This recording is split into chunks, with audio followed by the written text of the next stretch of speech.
안녕하세요. 오늘 또 하나님의 말씀을 듣습니다.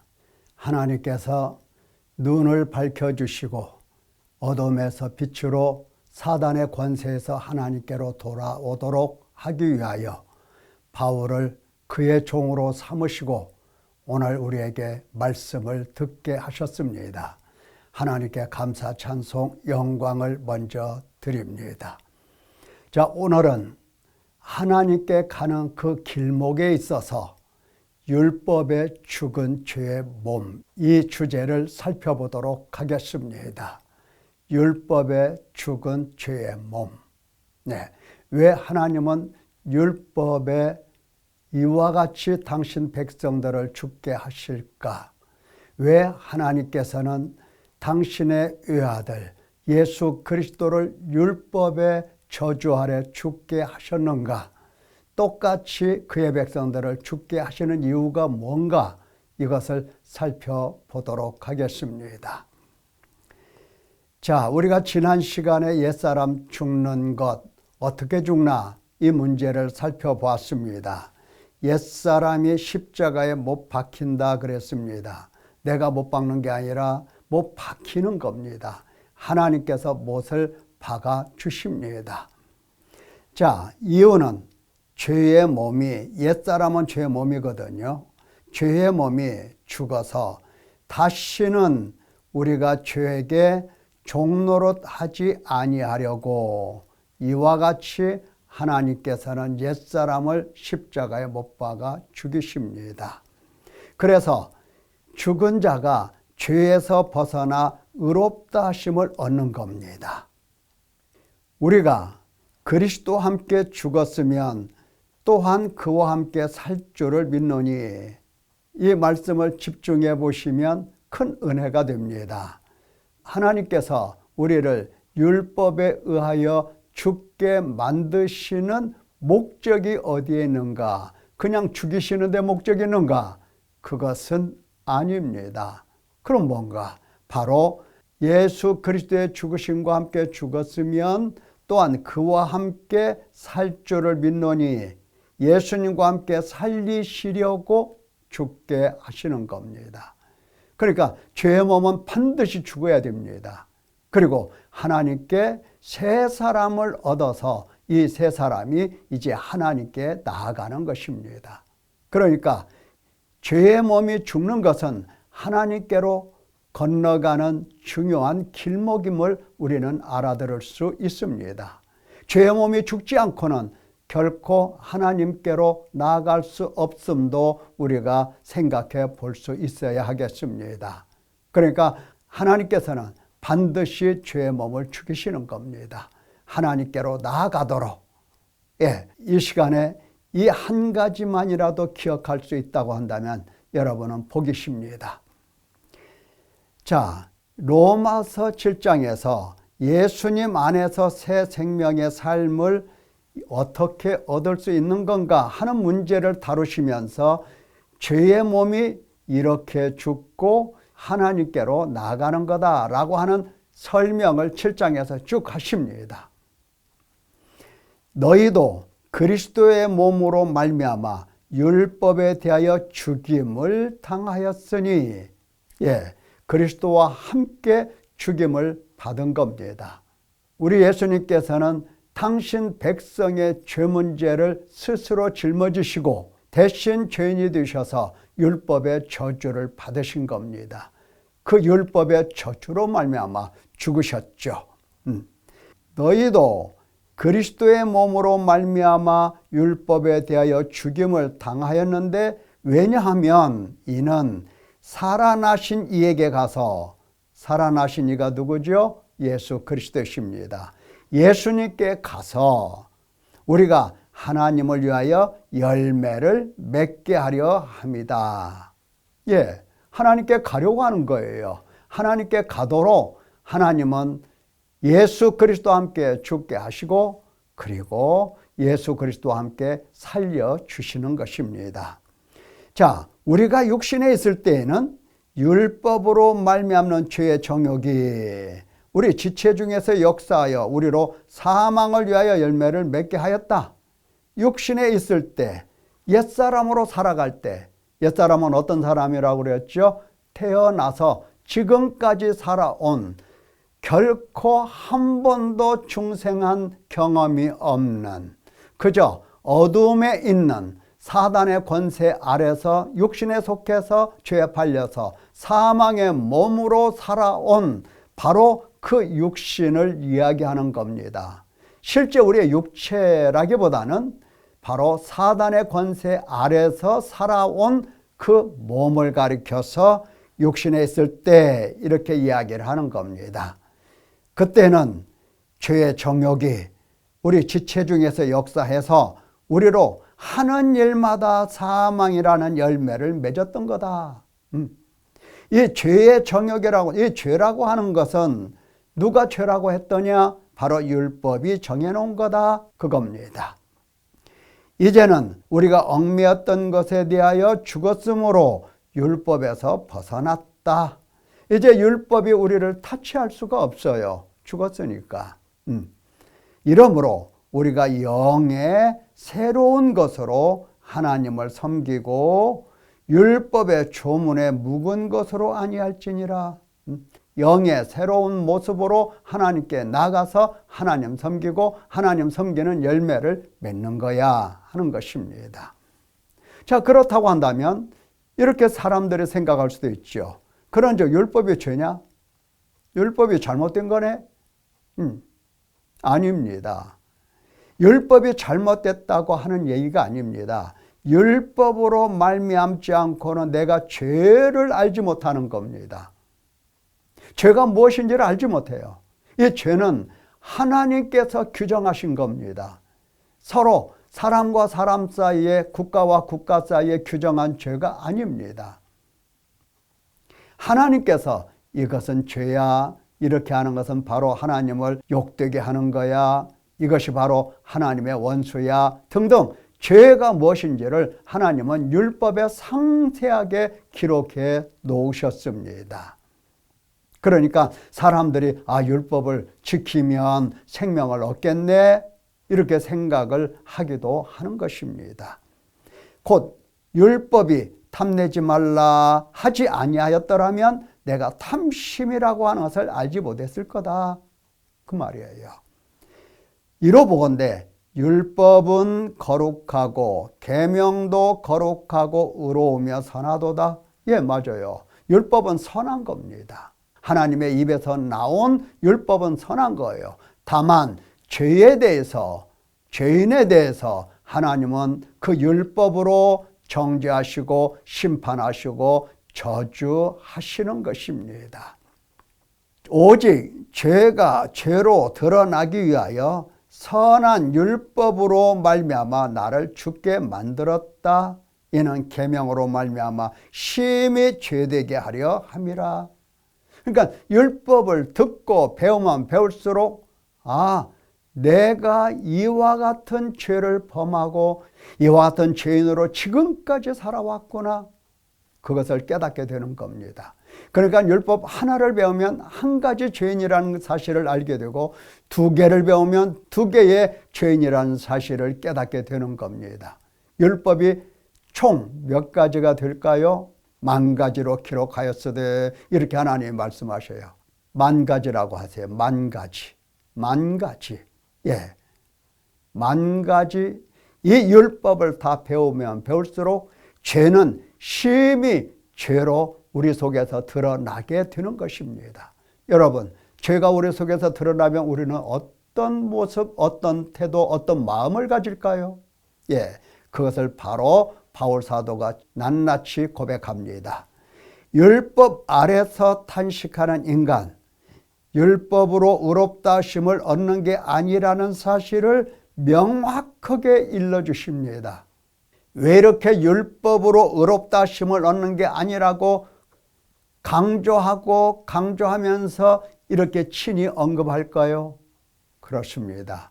율법으로 의롭다 하심을 얻는 사람들, 율법으로 의롭다 하심을 얻는 거야 착각하는 사람들이 부지기수예요. 부지기수입니다. 그래서 그 사람들에게 복음을 전할 때에 율법의 문제를 반드시 다루게 되십니다. 갈라디아 지역도 그랬죠. 로마 교회도 이와 같이 다루고 있는 겁니다. 율법은 신령한 줄 알거니와 나는 육신에 속하여 죄 아래 팔렸도다. 율법은 신령해. 이 신령한 율법, 선한 율법, 이 율법을 내가 듣고 배우니까 어떻게 되더라? 죄로 심히 죄되게 드러나면서 나는 육신에 속했다라고 하는 것을 명확하게 들여다볼 수 있었던 겁니다. 나는 어둠에 속해 있고 사단의 권세 아래 있었고 육신에 속해서 죄 아래 팔린 사람이라는 것을 명확하게 보게 된 겁니다. 이걸 본 거예요. 율법을 지켰습니다. 고로 나는 의로운 사람입니다. 나는 저 세리와 같지 않습니다. 고로 나는 의인입니다. 이런 얘기를 해서는 안 된다 하는 것을 지금 이야기하고 있는 겁니다. 나는 육신에 속하여 죄 아래 팔렸도다. 이거 겸손한 표현입니다. 사실은 너희가 율법은 신령한 줄 알거니와 너희가 육신에 속하여 죄 아래 팔렸다 이렇게 말하고 싶은 거예요, 사실은요. 그러나 바울 사도는 너희라는 말 대신에 나라는 말로 바꿔서 사용합니다. 율법은 신령한 줄 알거니와 나는 육신에 속하여 죄 아래 팔렸도다. 죄 아래 팔렸기 때문에 죄의 노예라는 겁니다. 죄의 종이라는 겁니다. 죄에게 종노릇 한다는 얘기입니다. 매번 하나님께 거역하고 하나님의 원수로 살면서 죄에게는 친절히 하면서 친근히 하고 죄에게 살금살금 따라가는 죄의 종이더라라는 사실입니다. 그래서 내 속, 곧 내 육신에 선한 것이 거하지 아니하는 줄 아노니, 절대 내 육신에는 선한 것이 거하지 아니한다 하는 것입니다.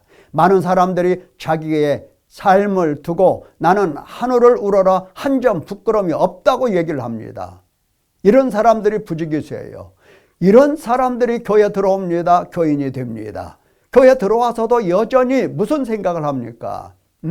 나는 하늘에 하나님께 죄가 없어 죄 짓지 아니했어. 설령 내가 죄를 지었다 할지라도 그 가벼운 거야, 경미한 거야, 이런 생각을 하게 되는 것입니다. 이 죄 때문에 반드시 율법의 저주로 하나님의 심판으로 내가 죽는다라고 하는 사실, 지옥불에 들어간다는 사실을 결코 깨닫지를 못하는 겁니다. 그러니까 하나님 앞에 나아갈 생각을 안 해요. 대충 하지, 대충. 내가 원하는 선은 행하지 아니하고. 왜 내가 원하는 선을 행하지 않습니까? 내 안에 선한 것이 없어요. 육신에는 선한 것이 전혀 없습니다. 그래서 원하지 않은 바 악을 행하는 겁니다. 이것은 내 속에, 내 육신 속에 거하는 죄가 지금 나의 주인이라는 뜻입니다. 내 속사람으로는 하나님의 법을 즐거워하되 내 지체 속에는 죄의 법으로 나를 사로잡는 것을 보는도다. 죄의 법이 나를 딱 사로잡고 그 권세 아래로 나를 끌고 들어가는 것입니다. 꼼짝달싹 할 수가 없어요. 그래서 바울 사도는 이렇게 탄식합니다. 오라 나는 공고한 사람이로다. 이 사망의 몸에서 누가 나를 건져내랴. 사실 바울 사도는 이미 이 탄식을 거친 사람이에요. 그런데 이 탄식을 지금 로마 교회에 편지하면서 지금 드러내고 있는 겁니다. 너희가 율법으로 의롭다 하심을 얻었다고 생각하지 아니야. 공고한 사람이야. 사망의 몸이야. 너희가 사망의 몸이야. 이것을 명확하게 들려주고 싶었던 겁니다. 그러니까 하나님 법 안에서 이제 감사가 나오는 겁니다. 25절에 보면 우리 주 예수 그리스도로 말미암아 하나님께 감사하리로다. 이 말씀이 밑도 끝도 없이 나온 것 같아요. 오라 나는 공고한 사람이로다. 이 사망의 몸에서 누가 나를 건져내랴. 금방 이렇게 고백하고 탄식했어요. 그런데 25절에 보면 우리 주 예수 그리스도로 말미암아 하나님께 감사하리로다. 앞뒤가 안 맞아요. 그러나 바울 사도가 앞뒤가 안 맞는 말을 할까요? 그럴 리는 없지요. 그런 그런즉 내 자신이 마음으로는 하나님의 법을 육신으로는 죄의 법을 섬기노라. 그러니까 내 마음속에 있는 하나님의 법, 내 육신 속에 있는 죄의 법, 그렇습니다. 죄의 몸이 죽어서 다시는 우리가 죄의 종노릇 하지 아니하는 방법, 그 길이 있다는 겁니다. 이 길을 보면서 예수 그리스도로 말미암아 하나님께 감사하리로다 이렇게 찬양을 하는 거예요. 죄의 몸이 죽기만 하면 되는 거니까. 로마서 8장에서 이와 같이 말씀합니다. 이제 그리스도 예수 안에 있는 자에게는 결코 정죄함이 없나니 그리스도 예수 안에 있는 생명의 성령의 법이 죄와 사망의 법에서 너를 해방하였음이라. 죄의 몸이 죽으면 그 다음에 문제는 간단해요. 물론 간단하지 않죠. 죄의 몸이 죽었다고 해서 하루아침에 무슨 새 생명이 되고 새 생명이 된 것을 내가 깨닫고 그렇게 쉽지는 않습니다만은 어쨌든 죄의 몸이 죽는다는 것은 그것은 생명의 성령의 법 아래 들어갔고 하나님의 법 안에 들어가서 이제 자유의 몸으로 하나님을 찾아갈 수 있다는 가능성이 열렸다는 겁니다. 가능성이 열린 거예요. 자, 사랑하는 성도 여러분, 바울 사도가 지금 로마 교회에 이 율법 문제를 가지고 죄의 몸의 죽음을 얘기하는데 왜 그런가? 그것은 행위로 의롭다 하심을 얻는 줄 착각하는 사람들이 부지기수라 그렇다니까요. 그래서 율법의 행위로는 그 앞에 의롭다 하심을 얻을 육체가 없다, 믿음으로 된다, 이 이야기를 로마서 3장에서 이미 말씀하셨어요. 그래서 우리는 율법을 파기하는 것이 아니라 율법을 오히려 굳게 세우는 사람들이다. 대부분의 사람들이 예수님께서도 지적하셨듯이 화 있을진저 의식하는 서기관들과 바리새인들이여 박하와 회함과 근치의 11조는 들이되 율법에 더 중한 바 공의와 긍휼과 믿음은 버렸도다. 그러니까 지금 율법을 지켜서 그 행위로 의롭다 하심을 얻는 사람들의 가장 큰 문제는 하나님을 찾지 않고 하나님을 만나지 못하고 하나님이 누구신지를 모르면서 율법을 지키면 그것으로 의롭다함을 얻는다. 나 하나님 백성이야. 이렇게 생각한다는 겁니다. 오늘날 똑같아요. 오늘날 교회 다니는 이 행위로 말미암아 교회 생활하는 이 간단한 몇 가지의 행위로 말미암아 내 자신이 구원받은 사람, 의로운 사람, 하나님 백성 이런 생각을 가지게 되는 것입니다. 이게 얼마나 위험한가 몰라요. 세상에 착한 사람 많이 있잖아요. 그 착한 사람들이 교회 들어와요. 교회 들어와서도 착하게 살잖아요. 착하게 사니까 나는 이 착한 사람으로서 구원받고 내가 예수님을 믿었고 내가 구원을 쟁취했고 내가 의롭다 하심을 얻었어. 이렇게 생각을 하는 겁니다. 하나님과 관계, 하나님을 찾고 하나님 앞에 나가서 회개하고 하나님을 알아뵙고 하나님에 대한 참 믿음을 가지고 하나님이 지금 내 속에 오셔서 어떻게 역사하시는지 실제적 이 경험을 보지 못하고 교회 생활 자체로 만족하면서 나는 구원받은 백성이라고 생각하는 사람들 오늘날 부지기수예요. 교회에 어떤 직분을 가졌느냐가 문제가 아니에요. 처음 나온 평신도로부터 시작해서 저 누구까지 다 똑같은 생각을 하고 있는 거예요. 이게 정말 안타까운 일인 겁니다. 이게 안타까운 일이에요. 이게 안타까운 일이에요. 정확하게 믿음으로 나아가는 사람은 반드시 하나님의 말씀을, 복음의 말씀을 들어야 하고 그래서 하나님께 나아가서 회개해야 되고 주시는 죄사함 그리고 의롭다 하심 속에서 참 믿음을 가지게 되는 것입니다. 실제로 하나님은 나의 하나님, 나는 하나님 백성으로서 하나님 모시고 살아가는 것이 하나님 믿는 믿음이에요. 이런 믿음이 있어야 구원받은 하나님 자녀가 되는 것입니다. 자, 하나님과의 관계에서 오는 공의, 하나님과 관계에서 오는 긍휼, 하나님과 관계에서 오는 이 믿음, 이것을 듣고 배우고 하나님으로부터 받지 못했다. 그것은 곧 아무런 의미 없는 교회 생활인 것을 이와 같이 밝혀주신다 생각하면 딱입니다. 자, 모세 율법으로 너희가 의롭다 하심을 얻지 못하던 모든 일에도 이 사람 누굽니까? 예수 그리스도이십니다. 예수 그리스도. 예수 그리스도 이 사람을 힘입어 믿는 자마다 의롭다 하심을 얻는다 이렇게 말씀하시잖아요. 바울 사도의 복음은 오직 예수 그리스도께 집중되어 있고 예수님께로 데려가는 매력적인 말씀이 되는 것입니다. 사랑하는 성도 여러분, 하나님의 인도하심 따라서 하나님께 나아가시기를 예수님의 이름으로 축원합니다. 감사합니다.